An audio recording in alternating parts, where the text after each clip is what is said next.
Assalamualaikum warahmatullahi wabarakatuh. Bismillahirrahmanirrahim. Alhamdulillahirrabbilalamin.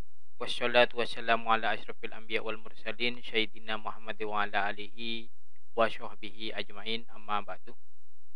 Rekan-rekan mahasiswa dimanapun Anda berada, selamat berjumpa kembali dalam mata kuliah Sistem Informasi Manajemen. Pada kesempatan kali ini materi kita tentang analisis dan desain sistem informasi.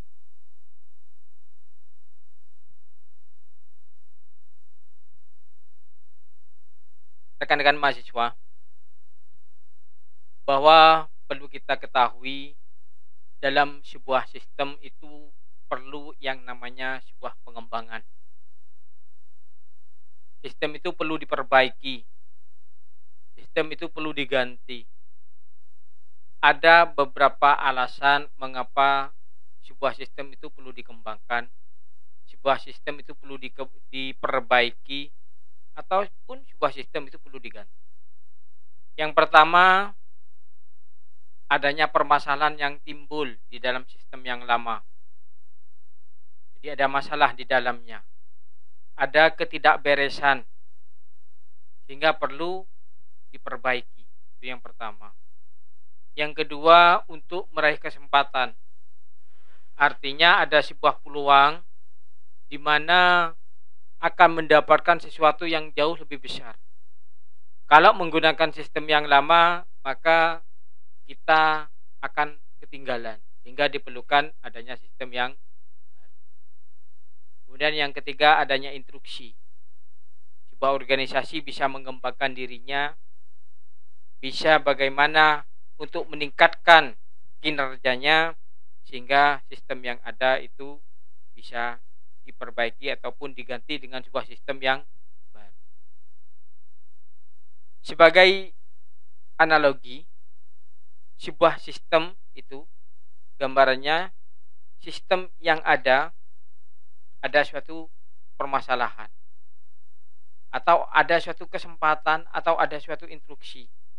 Jadi pada dasarnya dari sistem yang ada tadi, yang pertama itu ada 3 penyebab. Ada masalah, ada kesempatan, dan ada instruksi. Sehingga perlu yang namanya pengembangan sistem. Tujuannya apa? Yang pertama itu untuk memecahkan masalah. Yang kedua, ketika itu ingin meraih kesempatan. Dan yang ketiga itu untuk memenuhi instruksi dari atas. Sehingga timbullah yang namanya sistem yang baru.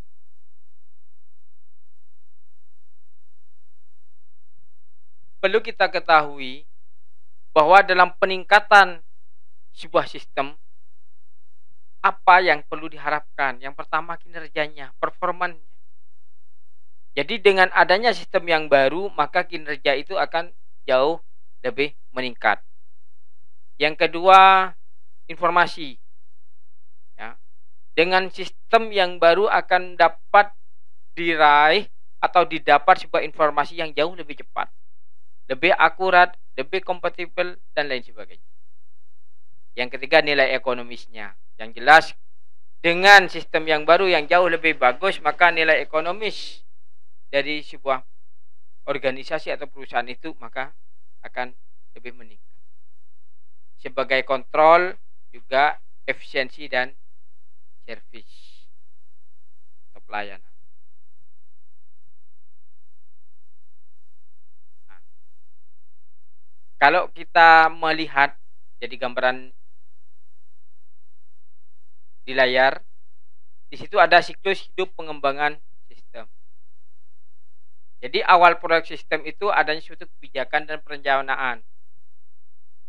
Perlu dipahami bahwa setiap sistem yang ada itu selalu mengalami yang namanya analisis sistem. Dari analisis sistem itu berangkat pada sebuah desain sistem secara umum. Jadi ada gambaran dari analisis tadi, ada gambaran bagaimana sistem itu mau kita, baru desain sistem secara terperinci. Melangkah lagi kepada seleksi sistem. baru pada pelaksanaan, hingga masuk dalam perawatan. Jadi dari awal sistem itu yang ada sampai kita menggunakan, di dalam proses penggunaan itu maka perlu di dalamnya itu ada yang namanya perawatan sistem. Sebenarnya itu yang perlu ditekankan, sehingga sistem itu mampu berjalan secara normal, berjalan sesuai dengan kebutuhan, dan memiliki jangka waktu yang sangat lama.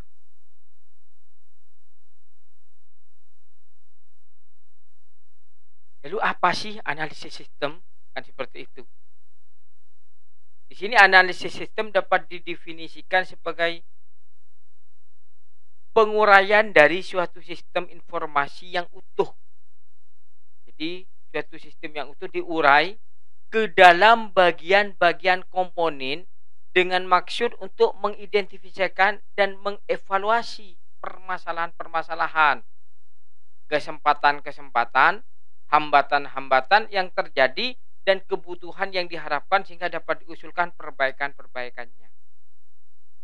Jadi dari awalnya utuh, ya, sistem itu perlu diurai, ya, pada bagian-bagian komponen sehingga dapat diidentifikasi apa sih masalah dalam sebuah sistem. Maka itu dikatakan sebagai analisis sistem. Apa sih langkah-langkah dari analisis? Yang pertama, identifikasi. Jadi kita perlu mengidentifikasi masalah apa yang terjadi dalam sistem itu sendiri. Harus jelas. Yang kedua, kita harus memahami kerja dari sistem yang ada. Baru kita menganalisa sistem, sehingga nantinya kita dapat membuat sebuah laporan hasil analisis. Jadi kalau sudah dianalisis akan diketahui apa sih yang terjadi pada sistem itu sendiri.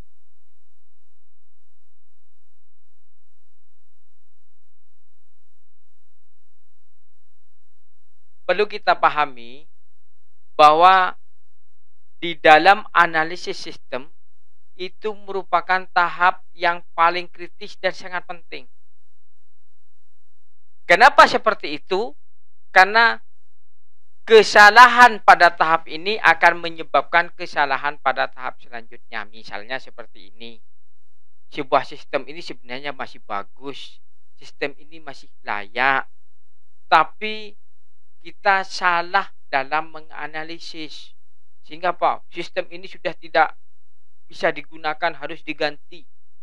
Apa yang terjadi? Biasanya kita tidak perlu mengeluarkan uang yang banyak, harus membeli sistem yang baru karena kita gagal menganalisis sebuah sistem.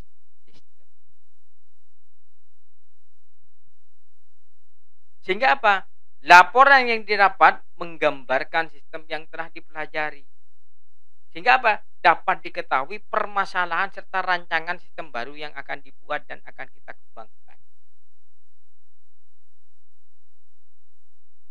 Jadi kita dengan menganalisis sebuah sistem, maka kita akan tahu masalah-masalah yang terjadi di dalam. Apa sih kekurangannya? Gambarannya seperti itu. Atau apa sih yang perlu kita kembangkan? Nah, itulah pentingnya analisis sistem.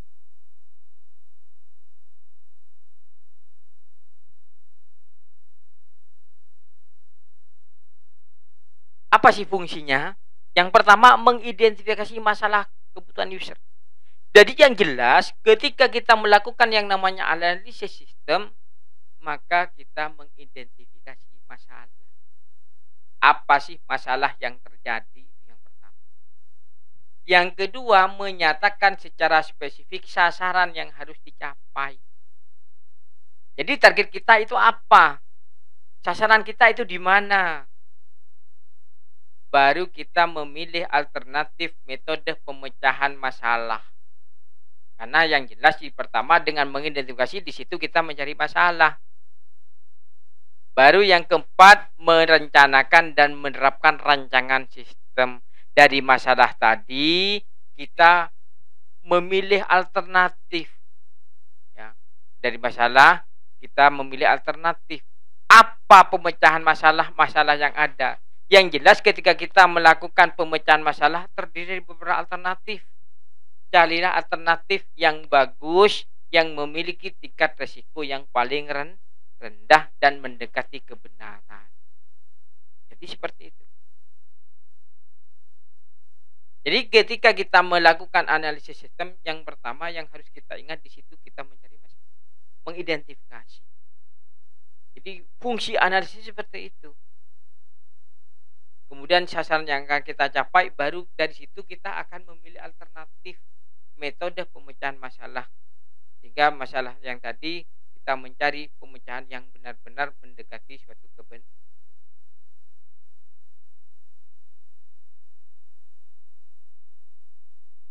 Kemudian apa sih tujuannya? Yang pertama memberikan layanan kebutuhan informasi kepada fungsi manajeran.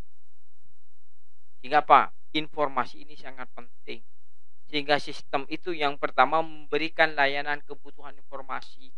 Apa sih yang dibutuhkan oleh perusahaan, maka kita mengambil dari informasi dari sebuah sistem.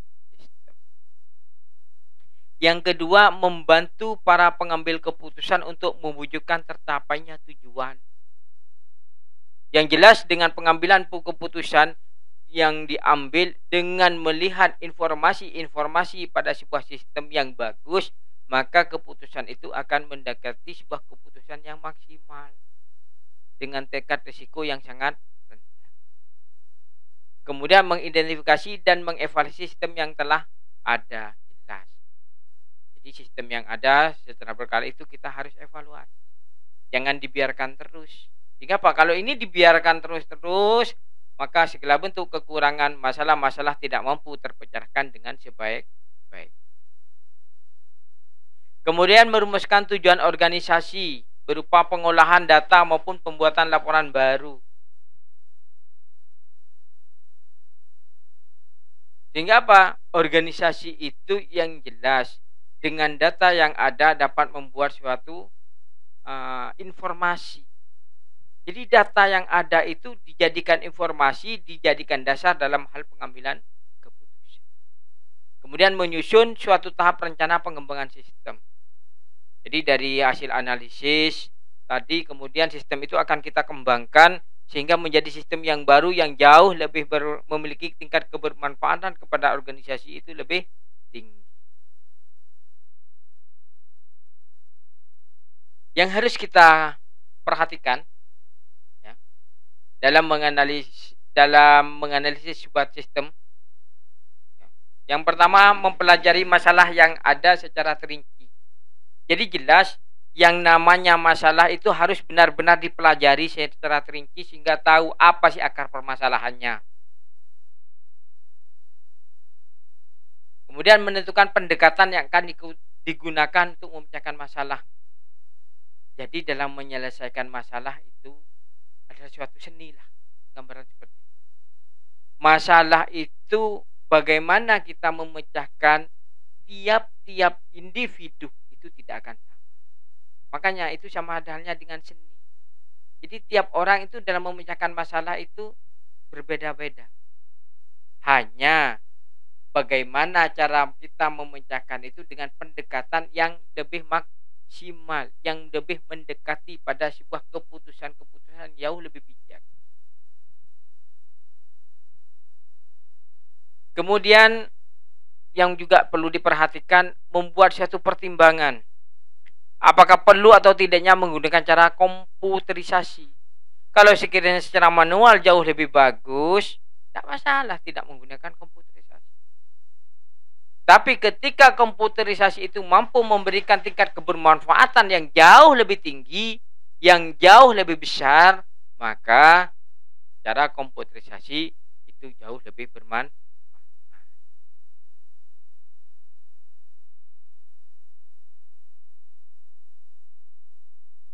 Ini gambaran sebuah bagan sistem analisis. Di situ ada user, kita analisis sistemnya, kemudian berikan kepada programmernya, semuanya diatur oleh manajemennya, ya, sehingga ini merupakan bagian dari sistem analisis kita. Jadi pada dasarnya analisis sistem, jadi atau sistem analisis adalah mediator antara baik itu pemilik atau pemakai dan perancang atau pembangun dari sebuah sistem. Jadi kita harus menganalisis. Makanya kita kenal analisis sistem itu agent of change, agen pembaharuan. Sehingga kita melakukan itu selalu mengikuti terhadap perkembangan zaman. Apalagi masa-masa sekarang yang namanya informasi jauh lebih cepat. Teknologi sangat-sangat cepat. Tanpa kita menguasai informasi itu, kita akan ketinggalan jauh. Seperti itu.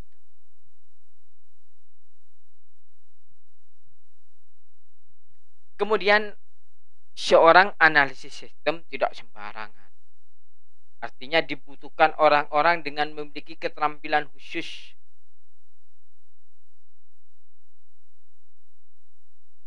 Lalu keterampilan yang dibutuhkan seorang analisis itu seperti apa? Yang pertama, pengetahuan terhadap teknologi informasi ini jelas. Karena yang namanya teknologi informasi bagi seorang analis, ya kan apa? Sebagian besar sistem informasi yang kita gunakan itu sudah menggunakan teknologi informasi. Kemudian yang kedua, berpengalaman dan pengetahuan programming. Jadi program apa atau aplikasi apa yang digunakan seorang analisis itu harus paham di dalam. Kemudian memiliki kemampuan problem solving. Jadi bagaimana masalah-masalah dalam pemecahannya, bukan hanya tahu masalahnya tapi tidak mampu memecahkan masalah. Sehingga apa? Seorang analis memiliki kemampuan problem. Kemudian keterampilan komunikasi interpersonal, jelas. Ini karena kita komunikasi interpersonal ini penting. Kemudian keterampilan relasi interpersonal. Jadi relasinya cukup banyak. Sehingga apa? Ketika ada permasalahan-permasalahan yang sangat penting, mampu memecahkan karena memiliki hubungan dengan atau relasi interpersonalnya itu sangat tinggi. Kemudian memiliki kemampuan menyesuaikan diri. Jadi kenapa? Karena tipe-tipe seseorang itu berbeda. Dalam penyesuaian dirinya terkadang itu ada yang cepat, ada yang lambat. Kemudian yang ketujuh, memiliki karakter dan jadi itulah keterampilan yang dibutuhkan analis. Jadi harus memiliki keterampilan khusus sehingga mampu mengatasi segala bentuk permasalahan-permasalahan yang terjadi di dalam sebuah sistem itu. Apa sih tugasnya? Yang pertama, mengumpulkan dan menganalisa dokumen. Jadi dokumen-dokumen yang ada itu dikumpulkan dan kita analisa. Yang kedua, menyusun dan menyajikan rekomendasi. Nanti setelah dianalisis apa rekomendasinya dari orang yang bertugas tadi. Setelah dilakukan rekomendasi, kita merancang dan mengidentifikasi dari sistem itu sendiri. Kita identifikasi.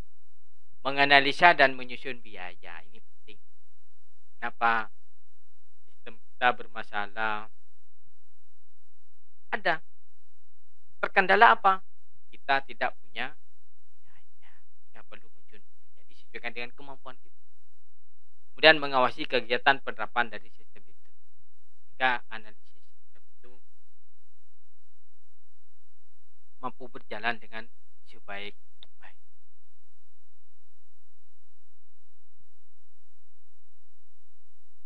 Kemudian seorang analisis sistem harus memiliki sebuah kemampuan pribadi. Yang pertama, memiliki kemampuan bekerja sama. Karena tidak mungkin dia bekerja sendiri. Jadi harus bekerja sama. Kemudian berkomunikasi dengan baik. Jadi komunikasinya baik, sangat-sangat baik. Dalam bertindak secara metodik, jadi harus ada metodenya. Bersikap dewasa, ya, sopan santun, mempunyai pendirian, bersikap tegas, akurat, dan makanya seorang analisis sistem bukan hanya diambilkan dari karyawan, jadi bagian analisis, jangan. Harus kriteria-kriteria yang ada nih, ini harus benar-benar diperhatikan. Salah mengambil orang, maka salah dalam nanti output yang dihasilkan.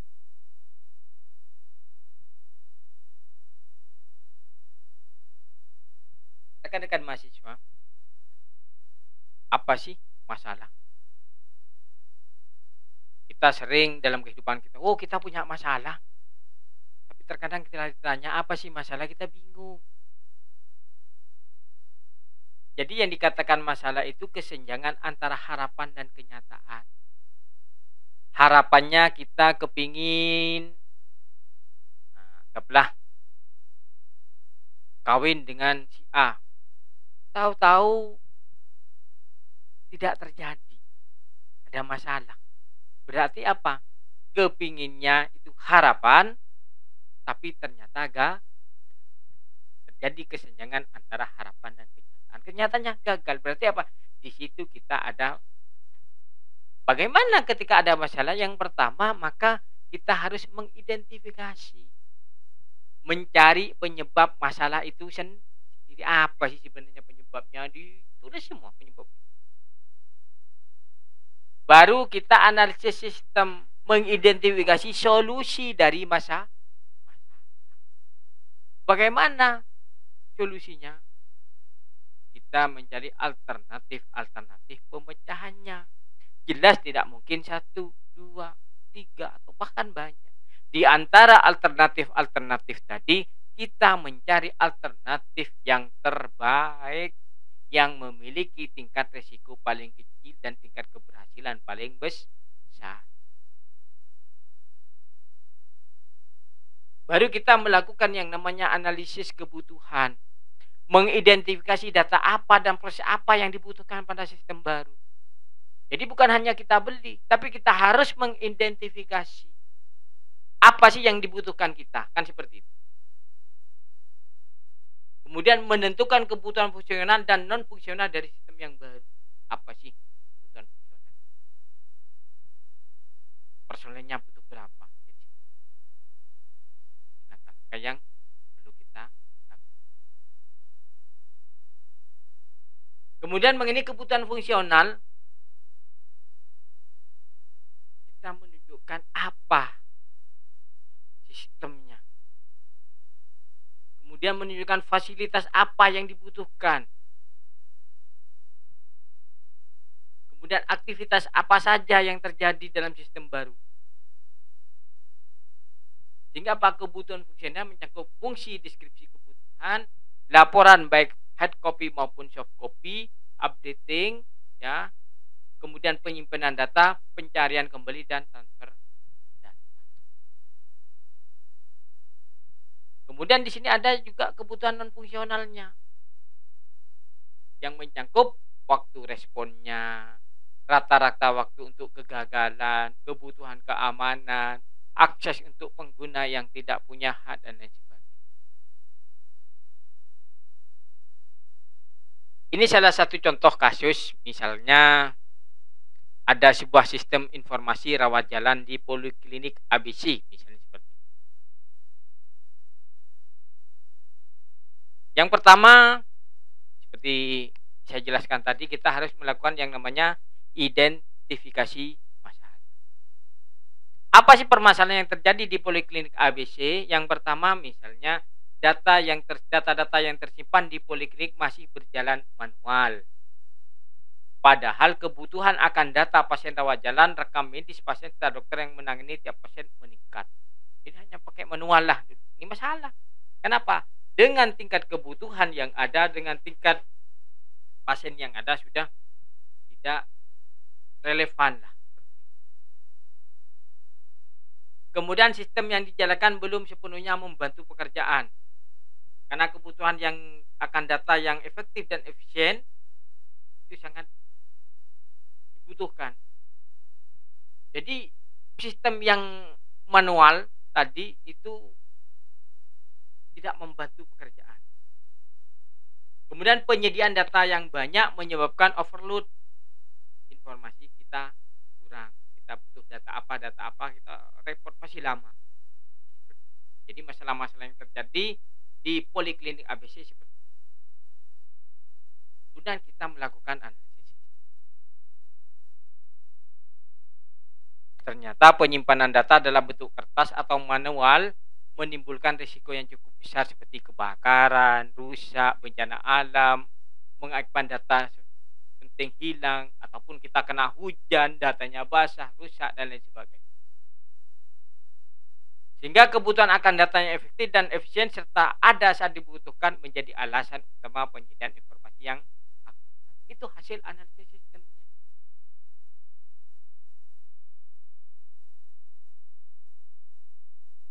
Kemudian, data yang kurang lengkap akibat menggunakan manual tadi menyebabkan informasi pelayanan kesehatan juga.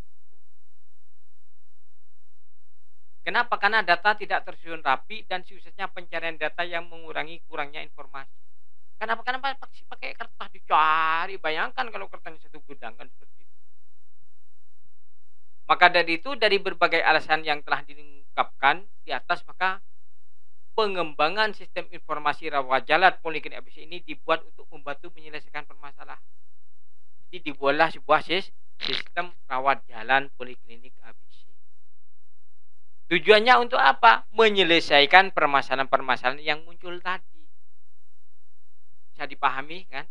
Jadi dari adanya masalah dibutuhkan alternatif, kemudian tadi dari pengembangan dibuatlah sebuah pengembangan sistem untuk menyelesaikan permasalahan-permasalahan yang awal. Kemudian data apa sih yang dibutuhkan untuk pengembangan sistem? Misalkan data pasiennya. Jadi ketika pasien masuk, namanya siapa, alamatnya di mana, jenis kelamin, tanggal lahir, agama, dan golongan darah. Sehingga ketika pasien tadi datang lagi, tinggal diambil lagi datanya. Oh, si tim dulu pernah datang ke poliklinik ini pada tanggal 17 Agustus tahun 2020 misalnya. Kemudian data dokternya, nama dokternya siapa, alamatnya di kelamin. Ya, nanti misalkan dibutuhkan dokter A, cepat. Oh, ternyata dokter A ini rumahnya di Jalan Trunojoyo. Kemudian data obat, nama obatnya, jenis obat, aturan pakai dan harga, semuanya. Misalkan mau dimasukkan data admin atau petugasnya, nama petugas, jenis kelamin dan lain sebagainya. Kemudian data pemeriksaan, ini yang penting, data pasiennya, data dokter, keluhannya apa, diagnosanya apa, obatnya apa, kan nanti tercatat, terekam. Data biaya, data pasien, pemeriksaan total, harga obat dan lain sebagainya. Dan kebutuhan fungsional, fungsi dari sistem ini, misalkan proses login untuk dokter dan petugas. Jadi dokter dan petugasnya itu bisa ya. Proses pengelolaan data pasien, melalui input, update dan delete-nya, absen yang meninggal, absen yang sembuh misalkan. Proses pengelolaan data dokter, ya. Proses pengelolaan data petugas dan lain sebagainya, itu masuk dalam sistem tadi. Proses pendaftaran pasien, baik daftar baru ataupun yang sudah diperiksa. Proses searching-nya atau pencarian data, sheet-nya, data pasien, data dokter, data petugas, data pemeriksaan, data obat, itu akan jauh lebih cepat.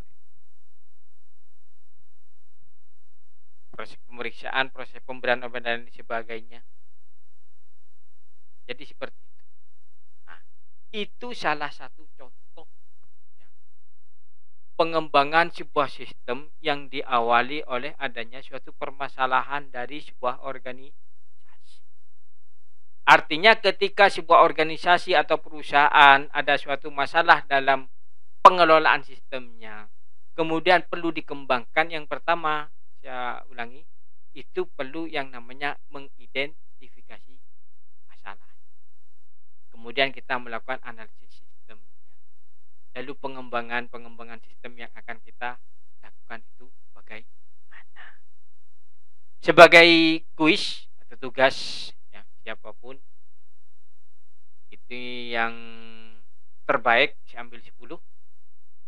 Yang namanya kuis tidak mungkin semuanya, silahkan, boleh tidak mengerjakan, boleh mengerjakan. Membuat elemen-elemen dari sistem administrasi sebuah hotel. Bayangkan, misalkan ada sebuah hotel, dibuatlah sebuah sistem ataupun pengembangan sistem. Akan ditulis di komentar saja biar akan ketahuan siapa yang mengumpulkan. Menjelaskan interaksi antara elemen dengan sistemnya. Jadi dikelola seperti contoh yang tadi, tapi ini dalam sebuah hotel yang sederhana saja. Yang terpenting bagaimana kita tahu memberikan contoh dalam sebuah organisasi atau suatu perusahaan bagaimana mengembangkan sebuah sistem itu. Jadi rekan-rekan mahasiswa, untuk materi kali ini saya cukupkan sekian. Mudah-mudahan walaupun sedikit bisa memahami. Jangan lupa minggu depan kita akan melakukan UTS. Silahkan pahami dari pertemuan awal sampai sekarang sebagai materi dari UTS itu sendiri. Saya harapkan semua peserta atau semua mahasiswa itu bisa ikut, tidak ada yang ikut susulan dan lain sebagainya. Hanya itu untuk sementara pada materi pada kali ini. Kurang lebihnya mohon maaf. Assalamualaikum warahmatullahi wabarakatuh.